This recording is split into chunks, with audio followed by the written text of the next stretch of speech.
1 Coríntios capítulo 2.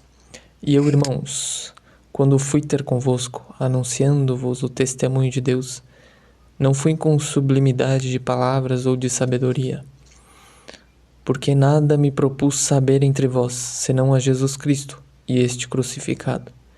E eu estive convosco em fraqueza, e em temor, e em grande tremor. E a minha palavra e a minha pregação não consistiram em palavras persuasivas de sabedoria humana, mas em demonstração do Espírito e de poder, para que a vossa fé não se apoiasse em sabedoria dos homens, mas no poder de Deus. Todavia falamos sabedoria entre os perfeitos? Não, porém, a sabedoria deste mundo, nem dos príncipes deste mundo, que se aniquilam, mas falamos a sabedoria de Deus, oculta em mistério, a qual Deus ordenou antes dos séculos para a nossa glória, a qual nenhum dos príncipes deste mundo conheceu, porque se a conhecessem, nunca crucificariam ao Senhor da glória. Mas, como está escrito, as coisas que o olho não viu e o ouvido não ouviu, e não subiram ao coração do homem, são as que Deus preparou para os que o amam. Mas Deus não-las revelou pelo seu Espírito, porque o Espírito penetra todas as coisas, ainda as profundezas de Deus. Porque qual dos homens sabe as coisas do homem, senão o Espírito do homem que nele está?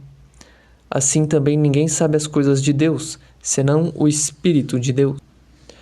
Mas nós não recebemos o Espírito do mundo, mas o Espírito que provém de Deus, para que pudéssemos conhecer o que nos é dado gratuitamente por Deus, as quais também falamos, não com palavras que a sabedoria humana ensina, mas com as que o Espírito Santo ensina, comparando as coisas espirituais com as espirituais. Ora, o homem natural não compreende as coisas do Espírito de Deus, porque lhe parecem loucura, e não pode entendê-las, porque elas se discernem espiritualmente. Mas o que é espiritual discerne bem tudo, e ele de ninguém é discernido. Porque quem conheceu a mente do Senhor para que possa instruí-lo? Mas nós temos a mente de Cristo. Agora, 1 Coríntios capítulo 3, divisões na igreja de Corinto. E eu, irmãos, não vos pude falar como a espirituais, mas como a carnais, como a meninos em Cristo. Com leite vos criei, e não com carne, porque ainda não podieis, nem tampouco ainda agora podeis, porque ainda sois carnais. Pois, havendo entre vós inveja, contendas e dissensões, não sois porventura carnais e não andais segundo os homens? Porque, dizendo um, eu sou de Paulo, e outro, eu de Apolo, porventura não sois carnais? Pois quem é Paulo e quem é Apolo, senão ministros pelos quais crestes e conforme o que o Senhor deu a cada um? Eu plantei, Apolo regou, mas Deus deu o crescimento. Por isso, nem o que planta é alguma coisa, nem o que rega, mas Deus que dá o crescimento. Ora, o que planta e o que rega são um, mas cada um receberá o seu galardão segundo o seu trabalho, porque nós somos cooperadores de Deus. Vós sois lavoura de Deus e edifício de Deus, segundo a graça de Deus que me foi dada. Pus eu, como sábio arquiteto, o fundamento, e outro edifica sobre ele. Mas veja, cada um como edifica sobre ele. Porque ninguém pode pôr outro fundamento além do que já está posto, o qual é Jesus Cristo.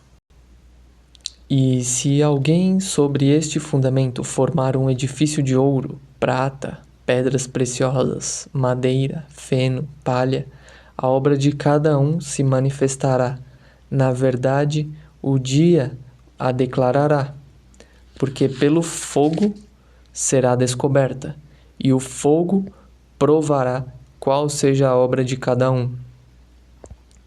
Se a obra que alguém edificou nessa parte permanecer, esse receberá galardão. Se a obra de alguém se queimar, sofrerá detrimento, mas o tal será salvo, todavia como pelo fogo. Não sabeis vós que sois o templo de Deus e que o Espírito de Deus habita em vós? Se alguém destruir o templo de Deus, Deus o destruirá, porque o templo de Deus, que sois vós, é santo. Ninguém se engane a si mesmo. Se alguém dentre vós se tem por sábio neste mundo, faça-se louco para ser sábio, porque a sabedoria deste mundo é loucura diante de Deus, pois está escrito: Ele apanha os sábios na sua própria astúcia. E outra vez, o Senhor conhece os pensamentos dos sábios, que são vãos. Portanto, ninguém se glorie nos homens, porque tudo é vosso. Seja Paulo, seja Apolo, seja Cefas, seja o mundo, seja a vida, seja a morte, seja o presente, seja o futuro, tudo é vosso, e vós de Cristo, e Cristo de Deus.